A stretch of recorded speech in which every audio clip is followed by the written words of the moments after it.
What is up, everybody? Welcome back to another YouTube video. My name is Mike. I'm a full-time media seller. I basically go around to thrift stores, I do bulk buys, and I make a full-time income scanning all the media, your CDs, DVDs, and books, and I send them into Amazon. Basically 98% of my stuff goes into Amazon, and then the other 2%, I do have a little active eBay store that kind of just basically the money I make from eBay, I pump back into my Amazon business. So today's video, you guys hear me talk about it all the time. We have a secret book club meeting every Sunday at 11:30 a.m. Eastern. Basically, we all get together and just hang out, and there is a topic we cover every single week. But I kind of wanted to give you guys a little bit of insight on how it goes. So this video, I'm just going to pull some clips from our past meetings. I do have all of the old YouTube member meetings uploaded on YouTube for those that join after, you know, say if you join this week, you're gonna have access to every single call that we've done since we started this. It's been a few months now, so it's just something, you know, I kind of think I'm not even being dramatic when I say it's the best thing that I offer, because not only is like you hold yourself accountable because you're meeting with other resellers every week, it's like what they say, you got to be around like-minded people. So if there's other people that are trying to grow an Amazon business selling media, it's always good to basically be around those types of people, even if it's only once a week. You know, if I don't know the answer, one of the other people in the group does, I guarantee you, and everybody's at different places in their business. So this video, I'm gonna pull some clips from some of our past secret book meetings so you guys can kind of see what goes on behind the scenes and what we do every weekend. That's not all serious business stuff. We have fun, we joke around with each other, and it's awesome. It's the best thing I do, like I said. So if you're interested in that, the join button's always in the description. So it's gonna be pretty fun to see what you guys think about our secret book club meeting. So let's get right on into some of these clips. Hey, look, we got the future versions of us underneath on the Zoom here. Brian and Tommy down here. Uh-oh. I think you're a little way faster. I got more gray than you, Mike. See what you got to look forward to? Yep. You should be so lucky. Yep. Just remember, take care of yourself now, because everybody thinks you're not going to live this long, and you do. Yeah. Absolutely. Yep. And it hurts. Some days. There is a much simpler way to do this to keep track of everything. Can you guys hear me okay? Yep. Yes. Yes. So I got this idea from there's a guy that runs a tax group just for resellers, and he does averaging. So what I do in my SKU, I have an abbreviation for each one of my sources. So let's just say it's Savers and they're not even in my hometown, but Groton. I do SAV.G for Groton. When I receive that invoice in, I start by selecting them. It gives me the prefix, and then I do .22 because it's 2022. Then I do dot, and I do the day of the year, which the spreadsheet will calculate. And then it'll you know, if I say I got 6 books in there, they're just going to become .001, 002, and so on. That SKU is going to travel to Amazon, and then I just average the book. So if I went to 55 locations, I just have 55 lines on a spreadsheet. That's simple. I went here on this date, I spent this much money. Here's my book average. At the end of the month, I bought, we'll just say 500 books at an average of $3 a book. When I pull down my Amazon report, I can still correlate, because I'll pull the beginning part of my SKU, so I can say, okay, it's Savers and Groton, I bought this many books and I sold this many. But at the end of the day, the only thing I care is I bought 500 books for $3 and I sold $400 books, and here's what I made. And then the cost of goods is just the average for the month, and that's how the accountant over there taught us the simple way to do it. So it's just the average of the books every month. So at the end of each month, I just calculate what's my running average and how many books did I sell that month, how much profit was there. So I'm still tracking everything, and I can get down into minutia if I need to because of my SKU system. But it's not a bunch of work. On the spreadsheet, it's just one item. It calculates the beginning of my FNSKU for me, and I paste that into Scan Lister, because that's what I use to batch list my books. And Scan Lister then will take that SKU, and then it just adds .001 for the first one up to, if I bought 15 books, it becomes 0015. I don't track it to that level of detail, but the beginning part of it tells me the year, the source, and the date that I bought it, because I use the day of the year, the 153rd day, 154th day, and so on. So it's a simple way. I certainly can share that spreadsheet with anybody at once. I pull down just a transaction report from Amazon, and with just one push of a button, I use Power Query to bring that into Excel, and as quick as you want to click on 2 dates, it'll break it down for you in any capacity that you want.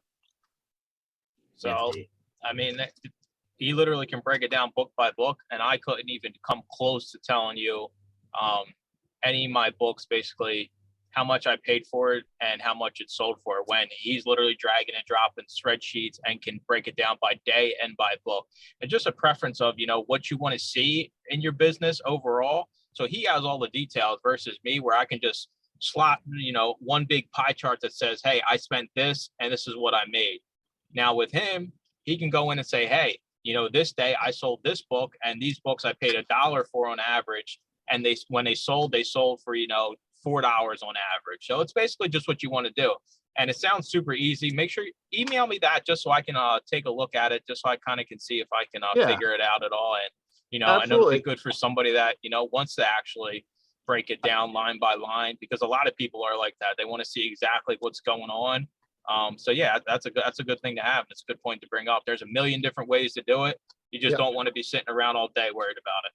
No, and I don't want to track it to a book level. I want to track it to a source level. So I want to know, the through rate, or just the quality, because we can get a feel over time for this place is good to go or not good to go.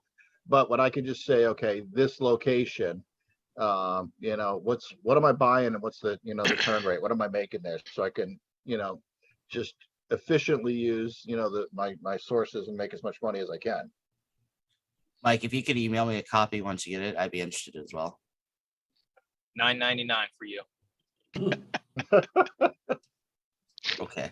He sells it to me for $4.99. I sell it to you for $9.99. I mean, I respect that. That's cool. That's cool.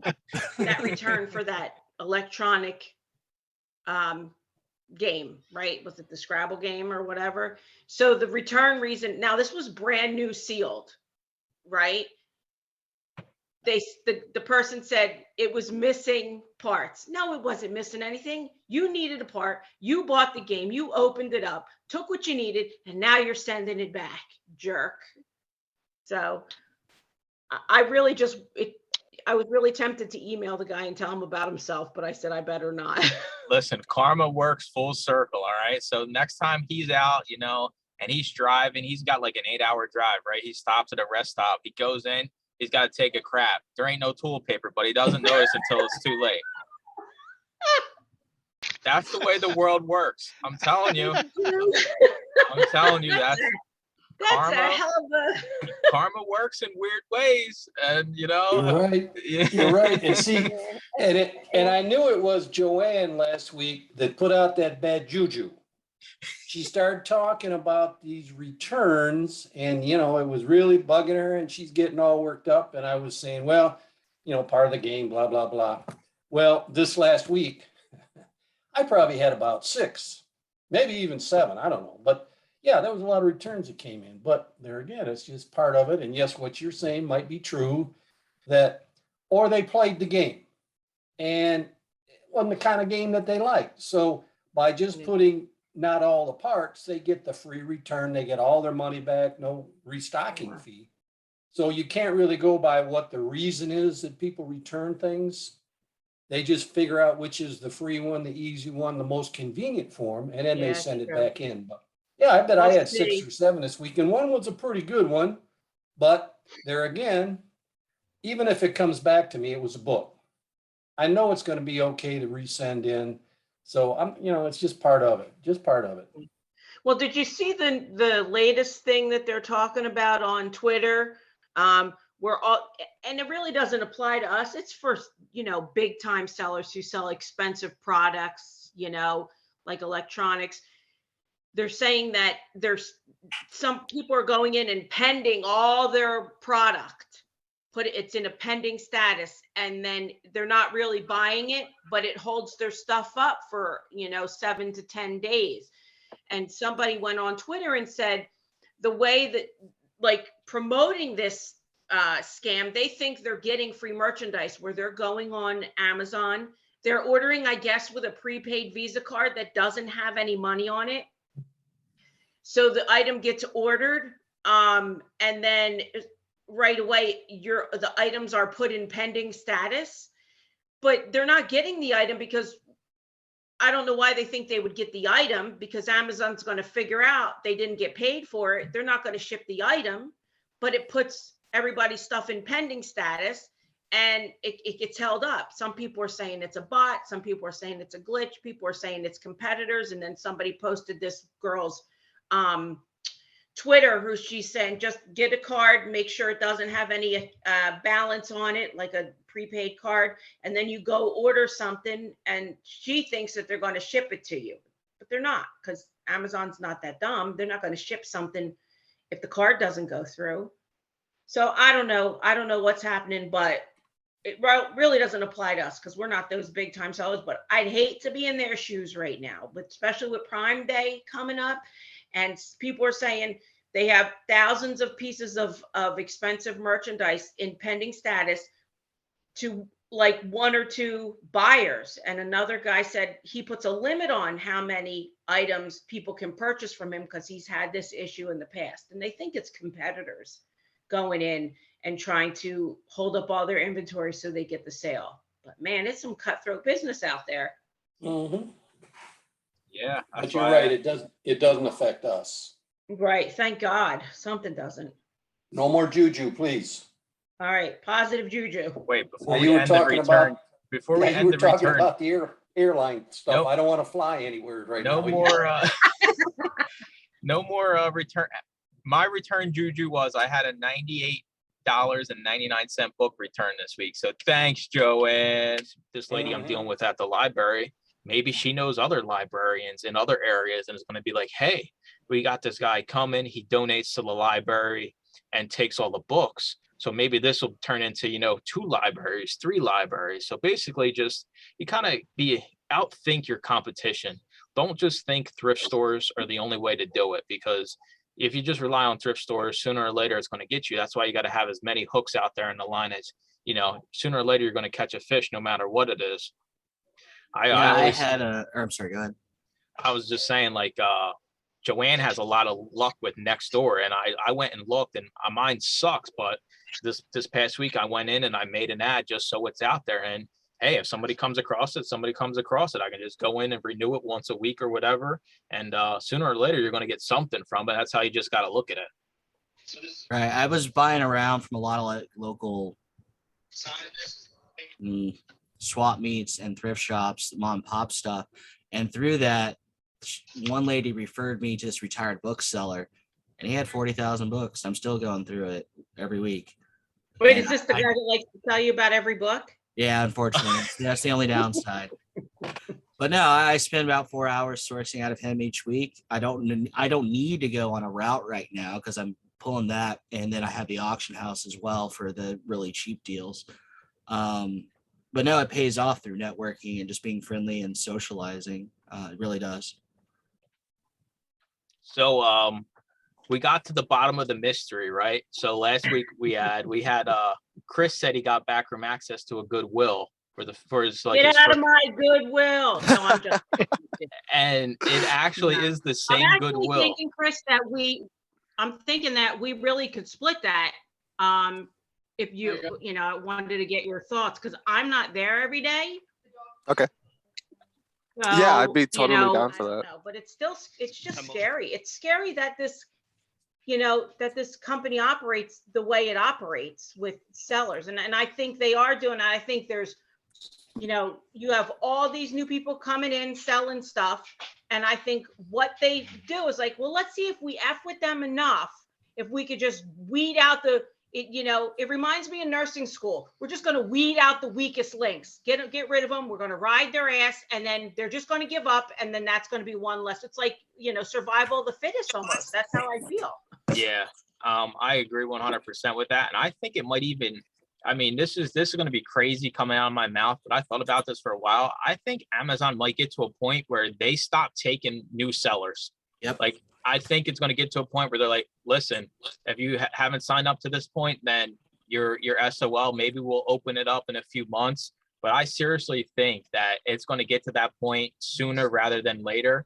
So as much as if it's a pain in all of our butts dealing with this crap that you all have to deal with, I think it'll get to a point where they're just going to stop taking sellers. And I think a lot of it is because, unfortunately, there's a lot of idiots. There's more idiots selling on Amazon than there is people that know what they're doing. And it's not like eBay where, every transaction there's feedback, and that stuff kind of has an effect on everything, where Amazon is just, you can sign up today, go to Ross or Marshall, buy stuff that's all beat up, sell it as new, customer has a bad experience.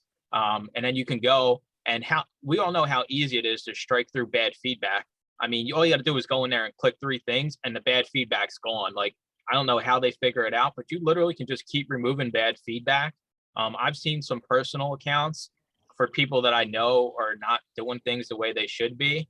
And all their bad feedback is just, they just went in and struck it all out. So they're still, a 90+% positive feedback seller, when in reality, the mistakes, the feedback brought up is their fault. But Amazon just makes it so easy to get rid of the bad feedback that who's really a good seller and who isn't. There's no way to know. Like, it's Amazon's going to start closing the doors here basically because of idiot sellers. It's the same way on eBay. You can hide your negative. I have 100% positive feedback, but I guarantee you I got 10 negatives that nobody can see for my early screwing up on time that I did there. Didn't know what I was doing, but I was able to call in and get that removed pretty quick. Yeah. And I think a lot of it is, it's just, unfortunately, it's people in general. People don't care about, who experiences, the product on the other side or anything like that. It's kind of just like, well, I'm going to cut it loose. It's new, even though it's not really new. You're using the stock photos. So that's another thing in comparison to Amazon to eBay. Sure, people use stock photos on eBay, but a lot of that stuff it's not really that good. Most people aren't going to touch the stock photo stuff compared to Amazon, where you don't need to take no photos of nothing. And, sure, some of the stuff gets damaged at the warehouse, but how much of it, is just people that are just basically scamming the system.